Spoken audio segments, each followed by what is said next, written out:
Hey guys, welcome back to episode 163 of 5 Drinks to Midnight, a show where we bring the questions, guests bring the drinks, we try to wrap up before midnight. Today we are out in front of Shinji's, getting ready to talk to Beverage Director Jonathan Adler. But before we do, like and subscribe, hit the bells, the whistles, leave a comment if you like what we're doing. Let's get started.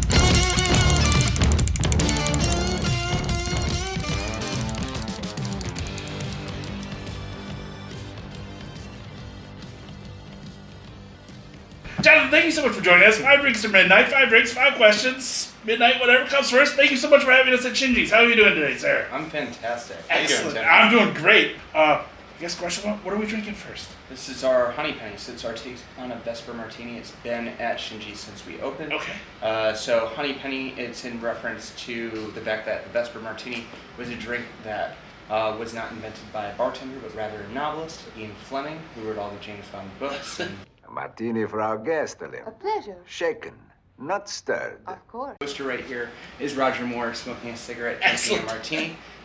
So the traditional Vesper is 2 parts gin, 1 part vodka, and half a part of quinoa lillet, which is a product that's not made anymore. Okay. So it incorporates many different elements of honey, using 2 different types of gin, vodka washed with beeswax. Ooh. And then we make our own aperitif in-house at 40% ABV out of golden raisins, honey, flowers, and cinchona bark, a little bit of Coqui Americano, and then a locally made mead honey wine that's bone dry. Oh, shit. Yeah. Okay. And then we apply ultrasonic waves to the whole mixture so we can serve it at negative 27 Celsius. So coldest martini in town. Fuck yeah, awesome. Cheers. Cheers.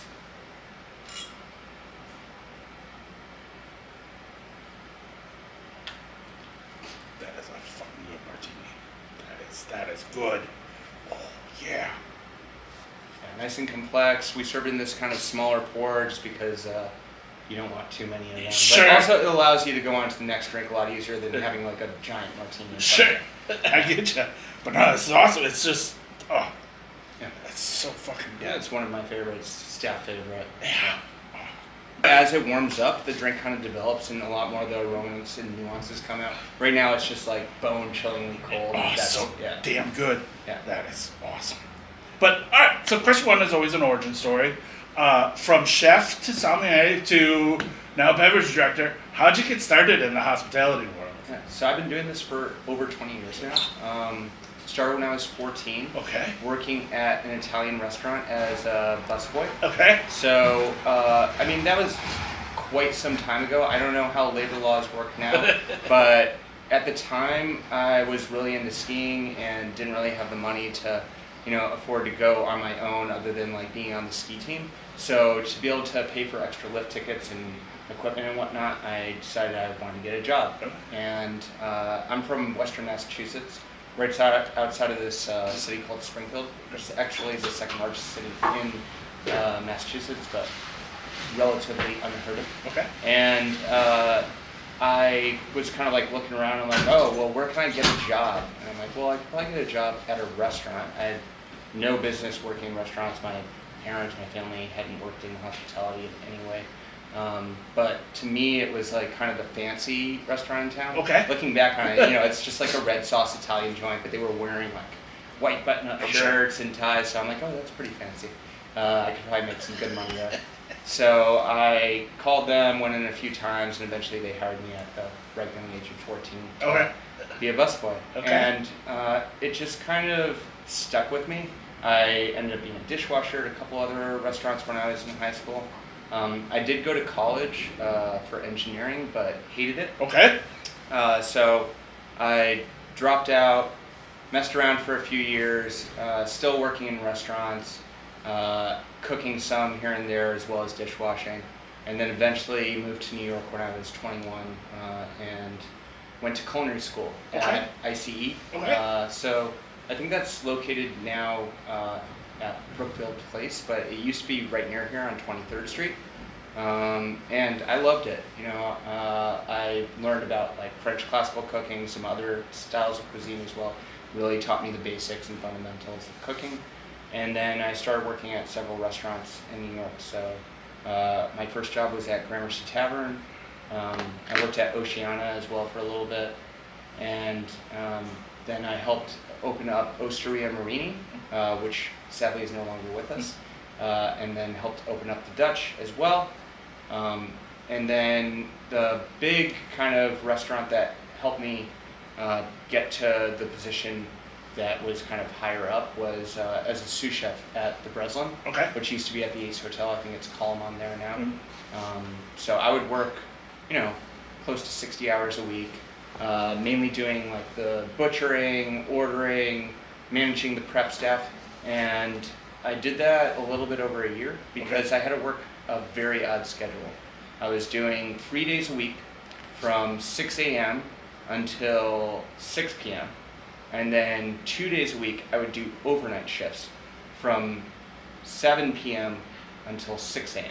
Is that because of the butchering and when stuff would arrive, or why that schedule? So they would always need a manager on duty that was both front of house and back of the house, in case there was any room service calls that needed to be done by the hotel guests that were staying there. Gotcha. Okay. Yeah.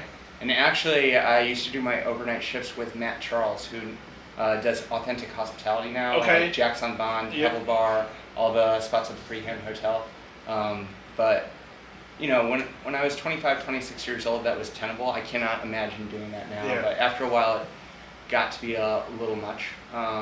But then I decided to kind of take a break from hospitality and restaurants in New York.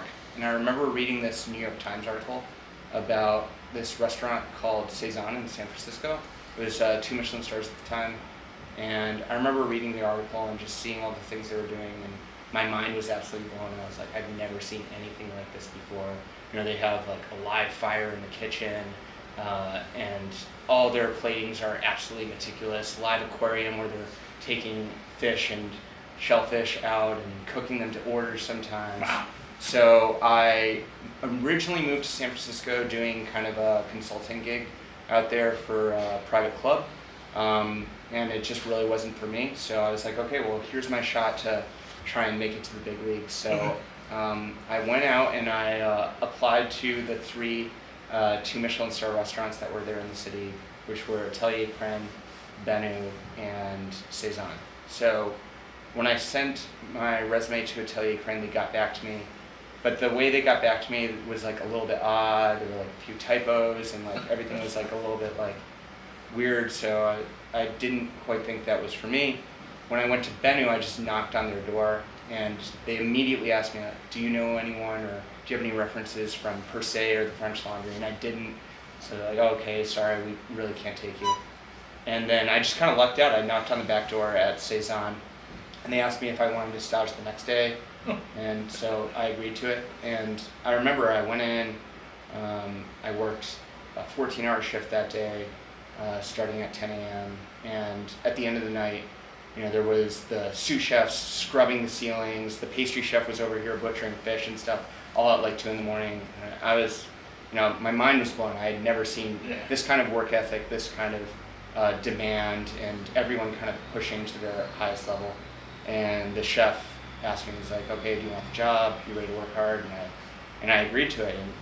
And I worked there for a little over a year, and I can safely say that I've never worked harder in my life. There were several weeks I'd work 18-hour shifts, getting paid $10 an hour, coming on my days off to pluck duck feathers for 5 hours straight, scrubbing the ceilings at 3 in the morning.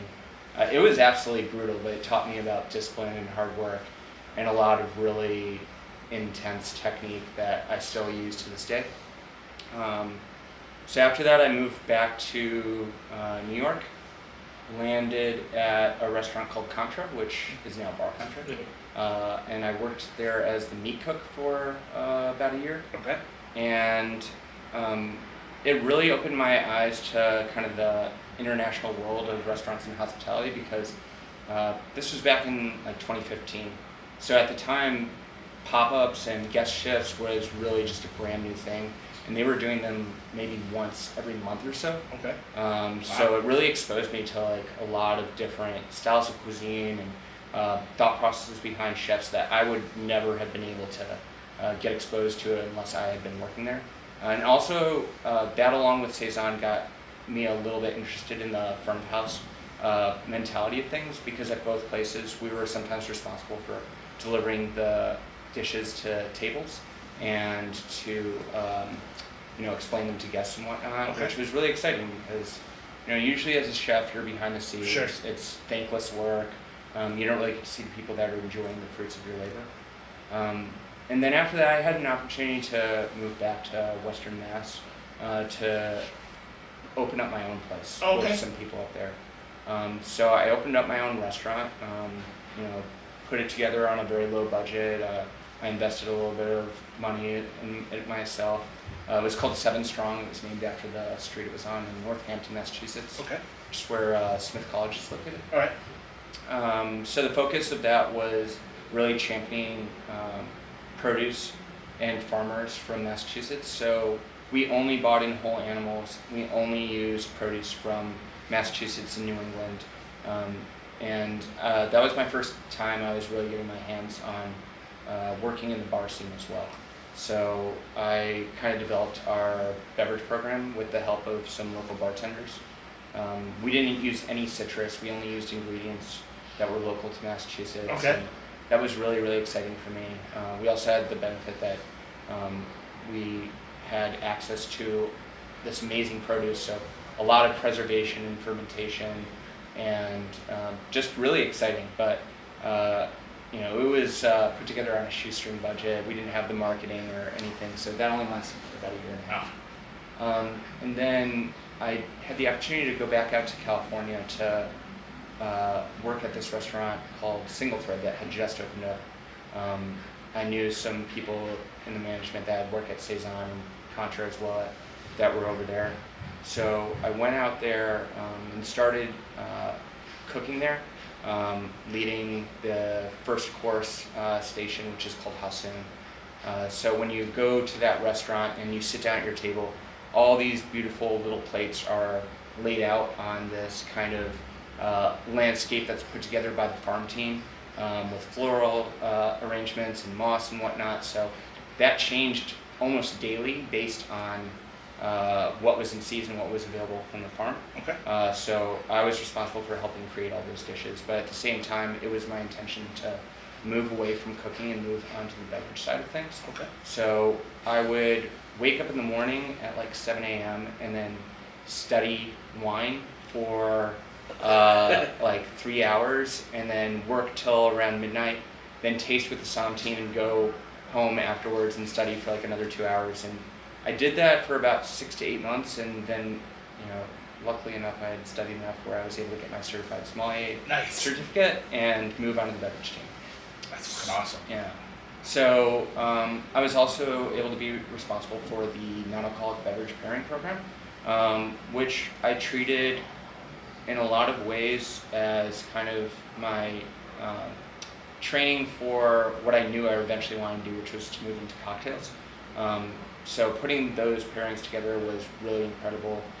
Having access to all the ingredients at the farm, as well as all the kitchen equipment from the 3 Michelin star restaurant, really kind of helped guide me and made it really, really popular. I know at the time, 20% of the pairing sales actually ended up being non-alcoholic pairings, even from people who weren't. Oh wow, that's just awesome. not imbibing at the time. And this was before like non-alcoholic was a big thing. Yeah. This was like back in 2018. Wow. So the one thing about living in wine country in California that is not so fun though is there are wildfires over here. So I was out there for 3 years, and every single year we had to evacuate. The pandemic hit. I really started getting more into cocktails during the pandemic, and then we were doing outdoor dining at a winery, Kistler Winery at the time, and then we had to evacuate because of wildfires. Oh wow. And at that point it was just a little bit too much. I had met my wife out there, and we were married, and we'd been married for about a year and a half, and we both decided maybe California's not the place, because we didn't know what was happening with the pandemic. Yeah. And I saw that things were kind of opening up back in New York, so that seemed the best place for us to go to. Ah, nice. I originally had landed a position working as head sommelier and running the bar program at this place called Batard, which was a Michelin star restaurant at the time with a wine list focused on Burgundy. And then the day before I moved back, the second lockdown happened. Oh. Luckily, I was able to find a really low-paying but well-paying enough gig at a pizza place as a bartender there. Okay. And then some opportunities started opening up. So I had several, job opportunities, but the one that really spoke to me was for this place called Noda, which they were looking for a beverage director position, but they were also intending on opening up a cocktail bar. Okay. So I took that position and started working at Noda, revamped their whole wine list and sake list, spirits list, and then really started focusing on their cocktails. Integrating the techniques that I knew from the kitchen and really kind of doing some more boundary pushing things. And then started developing the program for what would be Shinji's. So Okay. in December of 2021, we moved locations of Noda to where we are now. Nice. It used to be located on 28th Street, but the space that was to become Shinji's was kind of a construction zone. We had it curtained off and we would lead people back to Noda. But the whole time I was developing the program for Shinji's, creating the infrastructure and everything. And then Shinji's finally opened up in September of 2022. Wow. Yeah. Then we actually won the Michelin Award for Best Cocktails in New York City. Part of me thinks it's because they were trying all the drinks that would become Shinji's, but that was like a really nice kind of nod of approval that That's like awesome. yes, what I'm doing is actually being recognized and it's kind of doing the things that I want it to do in terms of people's excitement and enjoyment of them. And then here we are today, Yeah.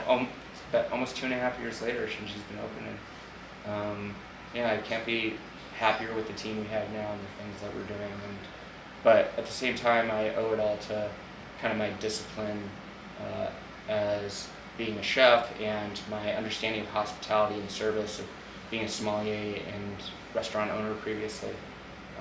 I tell a lot of people that, I think the part of bartending that comes easiest is learning the mechanics of things, shaking, stirring, jiggering, whatnot. But the thing that can't be taught quickly is the art of hospitality, understanding service, and then understanding the discipline that comes with it. So I'm actually very grateful for my background. I haven't been bartending for as long as other people, but I have been in the business for quite some time. Yeah. Well, there we go. I mean, that's question one. I think that's a fucking awesome origin story. So, Yeah. And that went down way too quick. Yeah. But cheers. Yeah. Cheers. There you go. Question two, drink two. What are we drinking? This drink is called Hand Roll. Okay. So this really brings in a lot of culinary ideas to the kind of cocktail program. So one of the things that we specialize here at Shinji's for our food program are tableside sushi hand rolls. Okay. So we fly in all our fish 4 times a week from Japan for Noda, and then a lot of the offcuts we use for our hand rolls. So this drink is meant to be a pairing for those hand rolls, as it emulates all the flavors of sushi hand roll as well as all the ingredients. Okay. So it's vodka that we sous vide with freeze-dried ginger, and then we steep bonito flakes with it. Empirical spirit soka that is infused with cocoa butter and the wasabi peels from the fresh wasabi that we use, rice shochu from SG, and then we infuse the diluted water with the trim from our sheets of nori that we use for the hand rolls, a little bit of mirin, and a little bit of white soy. The whole thing is force carbonated, and then we bottle it in these bottles. Then it gets finished with a spray of rice vinegar and soy sauce. Fucking awesome. Cheers. Fuck yeah. Wow. Yeah, so it tastes like sushi. Yeah, very much so. That's so fucking awesome. Oh, and the glassware is Yeah. Fucking gorgeous. Yeah, we picked these glasses because I don't know about you, for drinks with these long kind of Collins beers, one of my least favorite things is the ice hitting the top of my lip. So I found these amazing glasses where it doesn't. I don't think I've ever tasted anything like that. That's awesome. That's so fucking cool. Yeah, you get the rice, you get the fish, you get the little wasabi, a little bit of ginger. Yeah. All right, so question 2. It's kind of what does hospitality mean to you? You talked a lot about how hospitality is. With Shinji's, you guys are kind of based off of 3 principles, which was technique, knowledge, and service. Can you kind of talk about those 3 principles that you guys have here, and how does that tie into the hospitality and what that means to you? Yeah, absolutely. So I like to say that the foundation for everything we do is technique. And obviously that applies to the technique that we use for our cocktails. You know, we pride ourselves on not only using kind of the technique that you'd find in the kitchen to bring sensibilities to our drinks, but also use it to inform the ability to create new techniques as well. Things that have never done before in terms of cocktails. You know, one of the things we have here, for example, is our gin fizz. It's like the fastest gin fizz around. We can shake it in just a few seconds. Or we have a drink called Donnie's Element, where we treat it like salad dressing. And that's kind of the base level of things. But technique also applies to kind of the steps of service and ingraining muscle memory, not only when it comes to building rounds of cocktails, but also the way that you serve people, the things that you do. And that's where knowledge ties into it. You know, we have specific spec sheets for every single cocktail as well, but all of our staff knows all the steps of service and how to kind of navigate every single permutation of things. You know, it comes down to the things that might seem really basic, but for instance, when it comes to clearing a table, everyone knows here at Shinji's that the steps of clearing a table is you first pick up the sign check and the menus because you're going in one direction. On your way back, you'll collect any napkins, and if there is bottled water at the table, because you can grab that in one carry, and then on your way back, you'll grab a tray to carry the rest, go back with the dirty glassware and plateware, and then finally go and wipe the table, because it's the most efficient way to clear the table. And if you do every single thing with that knowledge in mind, then it comes to optimizing service. For me, service is doing everything that you can do to tailor the experience to what is the need of the guest, and anticipating those needs before they are even asked for. You know, when it comes to restaurants and bars, the X factor is always the guest. That's the one unknown. Everything else is kind of known. And as long as you have that all ingrained in you, then you can really focus on making sure the experience is optimized for the guest. Okay, awesome. Yeah. So then also there's one of the things you guys pride yourselves on too is very little waste or zero waste. You even talked about here how you use the snippings of the nori to then kind of get into this cocktail. Can you talk about the thought process behind that as well? Yeah, I mean, we're a really small bar. We only have 18 seats, so the idea that we're going to try and waste as little as possible is really important to me. You know, being a zero waste bar is pretty much impossible, but trying to come close to that with certain ideologies. For instance, we squeeze all of our citrus fresh to order. You know, only about half of our drinks require citrus juice, and you never know, based on like one night or another, how many people are going to order what drinks. So everything is kind of optimized in that sense. We try and make the drinks come out as quickly and efficiently as possible by doing batching and things like that on the back end, so we can do things like squeeze citrus fresh to order. And then we try and incorporate as many things from the kitchen as well. It's kind of the same idea. We don't know how many people are going to be ordering food on a nightly basis, so we still want to be using as many of those ingredients and byproducts from those ingredients as we can, so that way we're not ordering in too many things to make these cocktails. But I think it's also a great showcase of creativity and ingenuity in terms of making drinks. Like I said before, we're using the peels of the wasabi, something that's not normally used. We use all the trim of the nori sheets in this. We have another drink called Nightshade Nightmare, where we're actually using the potato skins from the potatoes that we use to make the chips. And then we make a tomato water kefir for that drink, and we take the tomato solids and we dry them and we infuse those back into the drink as well. So as much as we can, we're trying to minimize waste. Awesome. And then too, we heard that a lot of your cocktails are based off of humor, and so that you like to kind of throw in a little cheeky element. What comes first, the name or the actual like R&D cocktail? So for us, R&D is actually a lot more just thinking through every single drink, more than going into the actual hands-on construction of it. The way I like to kind of explain it is, if you're like an architect building a building, you design everything first before you go ahead and you build it, right? Like you spend a lot more time on the design part than you do on the actual construction. You're not going to say, well, maybe this will work, let me try this. For me, it's a little bit of a waste of time and product to just go and tinker. I think that the best utilization of your time is having a complete understanding of technique, having a complete understanding of flavor and ingredient and how all of those components work. So for this drink, for example, the idea comes from, well, we want a drink that tastes like sushi. Well, how is that going to present itself best? Well, maybe it won't be good as like a spirit forward martini drink. There's no citrus really element in sushi, so it's not going to work as a shaken drink.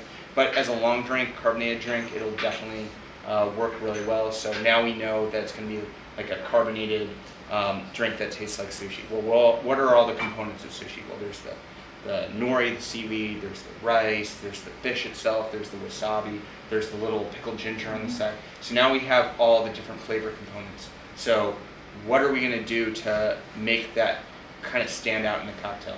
So the one thing that I like to shy away from is saying, well, I want a vodka drink, or I want a tequila drink, or I want a bourbon drink. The base spirit is less important than the final product. When we construct ideas for drinks, it's more about just the cohesive package and the different flavors that will come out, and then we decide on the spirits after the fact.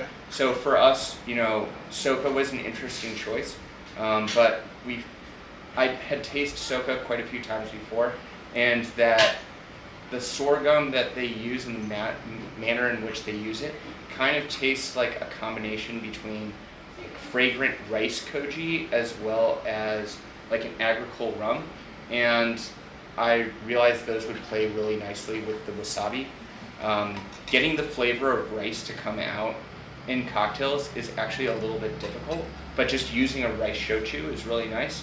And then the ginger and the bonito flake are really strong flavors, so we wanted more of a blank canvas to be able to extract those flavors. Alcohol works really well as a solvent, so vodka was the obvious choice for that. So using the kind of methodology of thinking through how am I going to get the best out of these flavors then leads us to realizing what alcohol we want to use and what spirits make the most sense for each component. And then we kind of blend all those components together. So it's kind of 90% ideation, and then there's 5% of the actual creation of it, and then the final 5% is kind of figuring out the different ratios of things and how they blend together, as well as kind of training staff and having them understand it. That's a big component of it, is giving us enough lead time so not only the people who are creating the cocktails can understand it, but the staff can understand it to the level that they can explain it in the same way as the people who created it. Awesome. Yeah. And then how often do you guys change over menus? So there's no set schedule. It's kind of things are ready when they're ready. Next week we're introducing one new cocktail, but then in late April, early May, we're actually going to be doing 8 new drinks. Oh wow, okay. But it's just kind of based off of numerous things. We look at the trends in terms of what people are drinking and how frequently they're drinking things. We also look and see how long things have been on the menu, and then sometimes we're just excited about certain ideas that come into our heads. We're like, well, we have to make this happen. where would this fit in the menu, and it just kind of goes from there. Nice. Yeah. And then too, you said too, like inspiration from what the kitchen is doing as well. Like, where does inspiration come from when you guys are creating the menu? There's Anywhere. no specific, anywhere and everywhere. For me, the biggest inspiration comes in when I have calm. So it's usually like times when it's either in the shower, or I'm laying in bed at night, or I'm walking to work. When nothing else is going on and I'm not distracted by anything is when kind of the inspiration comes. And then it kind of gets to the point where these ideas keep going over and over and over in my head, and I just gotta create the cocktail so I can get it out of my head. Awesome. No, does it kind of like become almost like a tick or something that like it's a scratch that's inside and it just like you gotta get it out kind of? Yeah, and then I just keep going over and over and over it in my head again until I can visualize myself actually creating each component, like saying, okay, I can literally visualize myself creating every single thing, and then it gets to the point where like, okay, I just gotta go do this. And then when I do it, and it works out, it's fantastic. Like the gin fizz, I thought about that for honestly like 9 months to a year, and then I just did it, and within a week we had a 5-second gin fizz. That's awesome. Well, there we go. That was like 5 questions for 1 drink, but there we go. Cheers. Question 2. Cheers. Question 3, drink 3. What are we drinking? Shinji's gin fizz. Excellent. Got a nice napkin in front of you. Yeah, You don't want the milk mustache. Excellent. Yeah. All right. Cheers.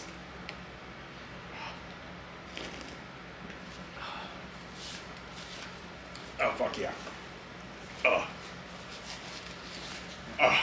So our Ramos gin fizz, the fastest one In the world? I mean, unless you're doing one where you like dispense out of an ISI canister, but we actually shake this, we squeeze this, it's fresh to order. So London dry style gin, then we use fresh lemon juice and fresh lime juice. There's a syrup made from vanilla and hojicha, and then this is where it gets a little tricky. So normally with a Ramos gin fizz, you shake with ice, and you shake with egg white, and you shake with cream. So we calculated out the water content that's present from dilution from shaking, as well as the water content in egg white. We replace it with a tea made from citrus marigold flowers, which kind of gives the same flavor as orange blossom water. Okay. Then we blend in 5% by weight egg white powder, hydrate in a vacuum sealer, and homogenize the mixture together with an ultrasonic homogenizer. Wow. Take heavy cream, we dispense it from an ISI canister into liquid nitrogen. So now you have frozen aerated cream, frozen whipped cream. Because when you're making a Ramos gin fizz and you're shaking it so hard, what you're doing is you're expanding the fats and the proteins in both heavy cream and egg white to trap the air inside. By pre-hydrating the egg white powder in the mixture and by pre-whipping the cream, you've done that work ahead of time. So the cream gets blended up in a food processor and stored in 30-gram portions, which is equivalent to 1 ounce, in the freezer. This batch gets stored at fridge temp.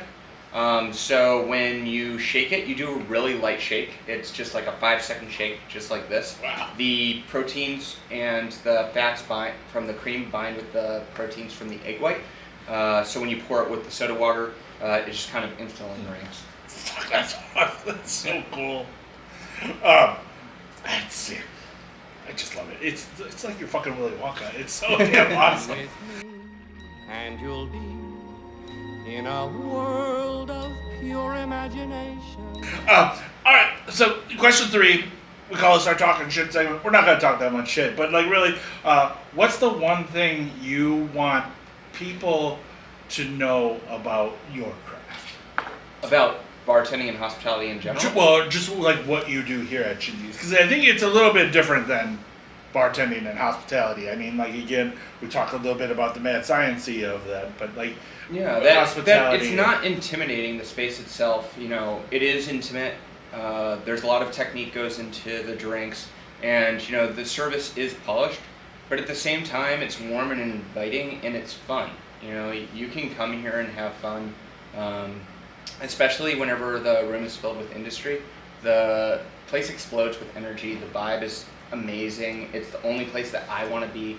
on a Sunday night when the place is just filled with people that you know.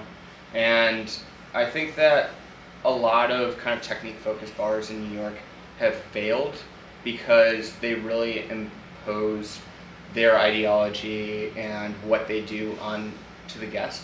And you don't go out because you want to learn something new or you want to be talked to or lectured. You go out because you want to have fun. And I think that the biggest misconception about what we do here maybe is that it's fancy. There are fancy things about it. We do, fancy tableside handle service and Wagyu sandos, and our glassware is extremely expensive and the room looks gorgeous, but just because it's fancy in terms of the expense of things on the back end doesn't mean it's not fun. And I think you can have an incredibly fun time at places that are deemed fancy. A great example is 11 Madison Park and Clemente Bar. Yeah. That's about as fancy as you get, and it's quite fun. Yeah. Well, and again, this question kind of came from our social stalking, research that we did on you. You did a podcast with Eric Castro, and you talked a lot, and it stuck with me because I think you nailed Shinji's, like, right off the bat when you said this, but it's the childlike wonder of having something for the first time, and it makes you happy, and it sticks with you. And you talk about, like, no one's going to leave a bad review because of drink or whatever. It's that first time it made you smile, you made a reaction. And I think you're absolutely right, because, like, coming here, like, you guys throwing snow at each other, or having this, or just even any of the cocktails really kind of bring a, like, level of excitement or wonder to the guest experience, being a person non-industry, like just a guy that drinks on the internet, but like, adjacent. yeah, I drink on the internet, but like, it's just like you're bringing that wonder to your guests, and I think that's absolutely awesome. Yeah, you can't just leave people to their own devices to like create the experience that they want. You do have to curate that experience, and the way that you curate it is super important. Great example is if you go to Super Bueno. If people are just sitting there drinking their drinks, they still have a good time. They're still amazing drinks. The music is great. The vibe is great. But when, they start pushing the lights and the bartenders start playing the instruments behind the bar, that really, that's curating the vibe. Yeah. And what we do here is we try and put all the technique on the back end, make things super fast, so that way we can interact with the guests if they want to. If not, we'll leave them alone. We'll do the best steps of service possible. My favorite thing in any evening is making sure that I'm pulling out every single chair and pushing it back in, and making sure everyone's water glass is completely full, and opening the door and saying goodbye to every single person, and making sure the bathroom looks fresh and brand new every single time someone walks in there. And those are the things that people might not notice, but subconsciously people are like, oh my god, this was like amazing service. But at the same time, like I said, it can be super fun as well.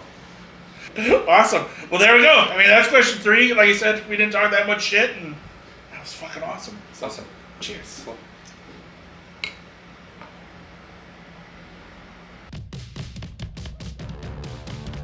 Question 4, drink 4. What are we drinking? This is our Nightshade Nightmare. It's most similar to a Manhattan, I would say. Not Alright. our take on a Manhattan, but most similar to a Manhattan.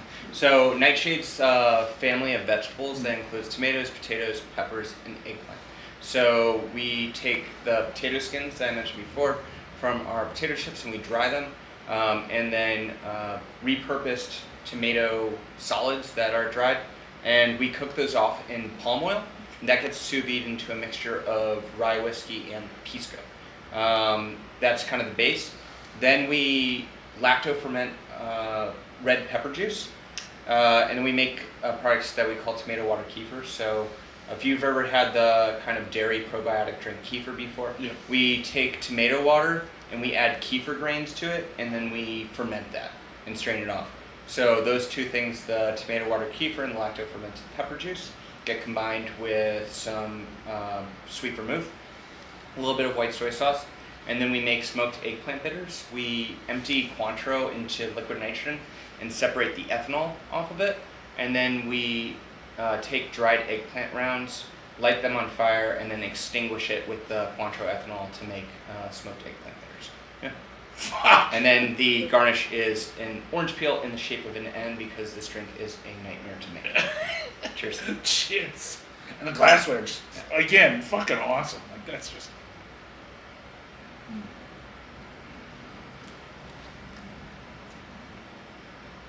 Fuck yeah.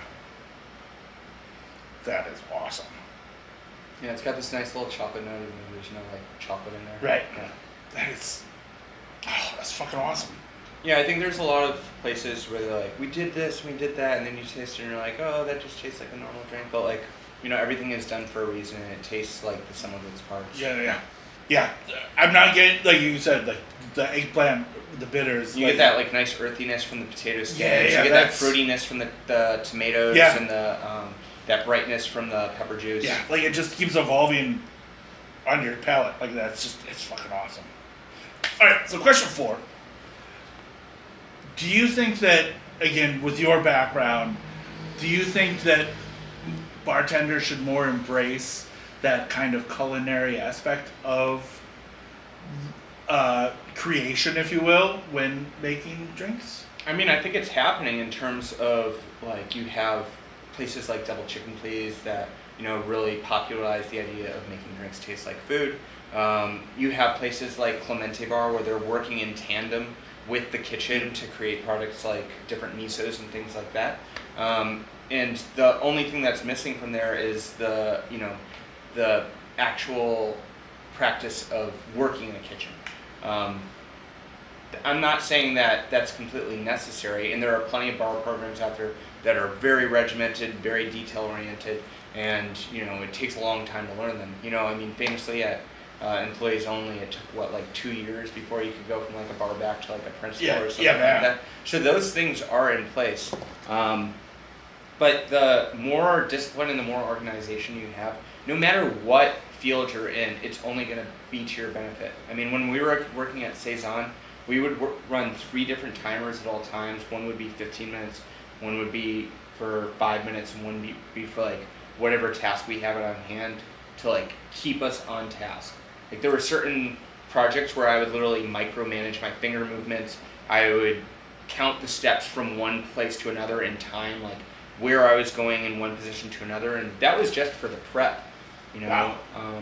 Like at the end of every prep day, I know that they do this at EMP as well and most fine dining places, but you know, 5 minutes before we scrubbed out the kitchen, the entire team would yell 5 minutes and then everyone else 5, and we'd take every single thing off of our workstations and put it away, and then be in positions for like one person to scrub everything down, one person to squeegee, one person to wipe everything down, one person to polish it. People would sweep and vacuum the floors, and we'd reset the entire place. It's just that mentality of like keeping things as clean and organized and as neat as possible because it gives you more time. There's this great video from Tom Sachs called 10 Bullets. Tom Sachs Studios, where they did a lot of like the circuitry work for NASA. Okay. And if you watch the video, it's basically like an introductory, like semi-training manual and videos of like the code of conduct for working at the Tom Sachs studio. And they have different things where it's like, be on time. Being on time is not just like, you know, being on time for work, but it's like having everything set up and organized in place for you to like do your due diligence of making sure everything is done to the best of your ability. Always be knowing, like making sure everything is set up in 90-degree angles and nothing is out of place that it needs to be. That really kind of changed my perspective of things in terms of the way that organization and discipline can be applied. One of the best bullets they have on there actually is called "Creativity is the Enemy," Okay. which basically means that like if you have specific rules set in place, you trying to reinvent the wheel or you trying to figure out your own way of doing it is only going to be counteractive to like the end result being as efficient as possible. And all of this sounds very like dogmatic and like very like militant and whatnot, but I think when you get that kind of background and that kind of thing is instilled in you, then you can focus more on, like I said before, the actual hospitality aspect of Sure. things, because all of those kind of things become second nature. Like whenever I see anyone's like water glass go like near half full, like I don't even have to think about it. I just react to like just do it. filling their water. And if all those things are in place, then you never have to worry about like giving great service to people, because Right. that can be your focus. Awesome. I guess I should have asked this in the question too, but what does hospitality mean to you? Like, what does that word mean? I think it just means that you are, first of all, anticipating people's needs before they ask them of you. So I keep harping on water, but water is the foundational thing of any, service experience. Water is something that you can get for free. Water is a basic human need in order to survive. And if you have to ask for water or pour water yourself, then you've failed in terms of hospitality. But then on the opposite flip of the coin of that is if you're always anticipating those people's needs, you're monitoring their drinks level. They've just finished their drinks, and you're like, okay, it would be rude of me to like go up and like ask for a drink now, but like let me count out like 2 to 3 minutes from now, and then I'll go up to them and ask them for another drink. Like those are the kind of things that I mean when giving great hospitality and ingraining those steps of service in. If every single person on your team is working in tandem to remember those specific aspects, then when you have a guest that wants to interact with you and they want to learn more about the drinks, or they want to talk about their day, or ask you what other bars you like, whatever, you've given yourself the time to be able to do that without failing anyone else's, hospitality and service experience. Awesome. We talked a little bit about like people just not knowing what Shinji's is. How would you describe Shinji's? Well, I mean, at its base level, Shinji's is an 18-seat cocktail bar that's located in front of Noda, which is an 8-seat sushi omakase counter.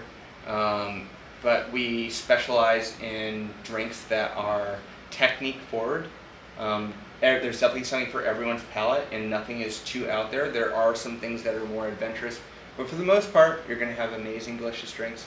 But the biggest thing about Shinji's is that we emphasize having an amazingly welcoming service, welcoming environment that can be super fun, and it can also be super special if you want it to be.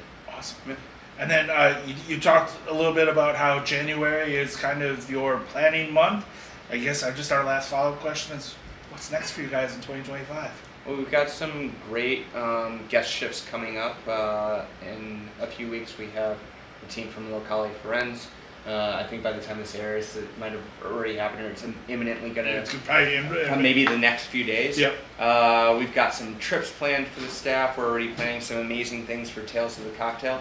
And then in late April, early May, we're doing a big menu flip. We're introducing 8 new cocktails, and we're just all really excited to see what the rest of the year brings. The team is fantastic. I can't be happier with the team and the level of excitement and kind of work ethic that they are bringing. And for anyone who hasn't been to Shinji's, we're excited to greet them as new guests. Awesome.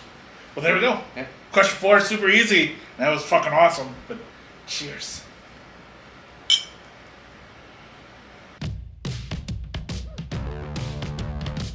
Question 5, drink 5. That was drink of the night. What are we drinking? Cool. Nice dessert drink. It's called Donnie's Element. So we're Okay. taking a White Russian. So a little bit of a Big Lebowski reference. If you've ever seen the movie.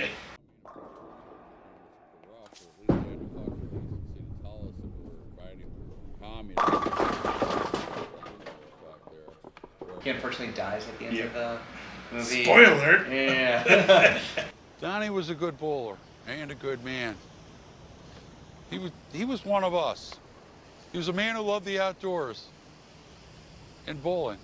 And as a surfer, he explored the beaches of Southern California from La Jolla to Leo Carrillo. But you find out then that he was a surfer, so we have this like beautiful glass with like the ocean spray on it. Nice. And it's a White Russian, but there's no dairy or dairy substitute. So, Okay. Bourbon, Kinato Nero, which is a spirit made or liqueur made by Muyu, collaboration between Alex and Monica from Tarrant Elementary and Simone Caparelli from Sips. So this is the liquor that Simone put forth that is supposed to emulate the flavors of this kind of bitter citrus grapefruit soda that is popular in Italy. Okay. So those 2 ingredients, as well as Mr. Black coffee liqueur. So we put those in a blender with a poppy seed orgeat that we make. And then we stream in hazelnut oil and bind it together with xanthan gum. The same way that you would make like a salad dressing or vinaigrette. And then we put the same amount of lactic acid you'd find in whole milk. And then the garnish is made from hazelnut as well. It's made from ice malt, which is a thermo-reversible sugar. So we put it into these little molds with the hazelnut that's blended up with the sugar, bake it off, it melts down, and then it kind of seizes up into these molds right here. So a nice little kind of like sip and a bite situation. Awesome. Yeah. Cheers. Cheers.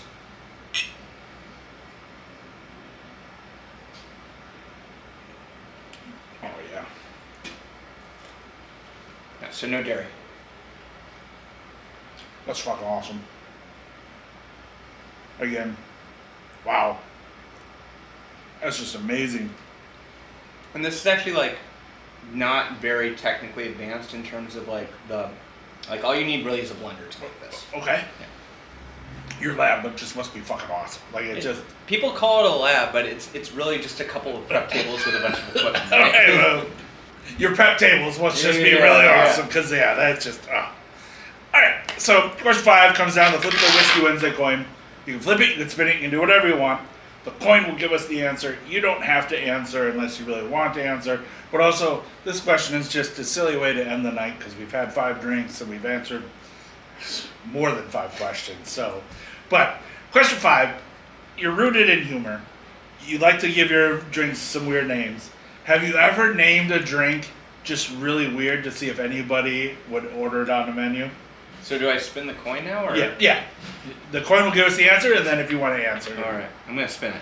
Oh, good spin too. Oh, that is it.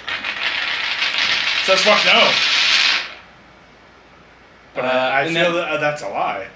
But well, there's the drink called hand roll that we had before, which people are like, is this a food? That? But then we also have a drink that we've had on the menu called Arthur Avenue, and all the ingredients of it are like not drink ingredients. You've got like burrata cheese, you've got mortadella, you've got semolina sesame bread. They're like, is this a drink or is it is it food? And I'm like, no, the drink it tastes like food. It tastes like food.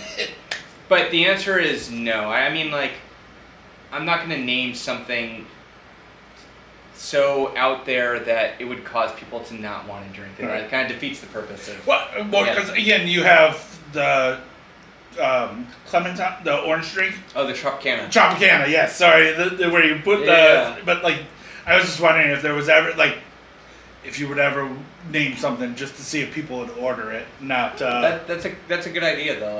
I mean, we do have a couple of drinks coming up. I don't want to give away any spoilers, but the names are a little bit out there. Yeah. Awesome. Well, that is 5 drinks down, 5 questions answered. John, thank you so much for having us at Shinji. Absolute pleasure. Thank you for joining us. Thank you so much. And till we drink again. Cheers. Cheers. Thank you.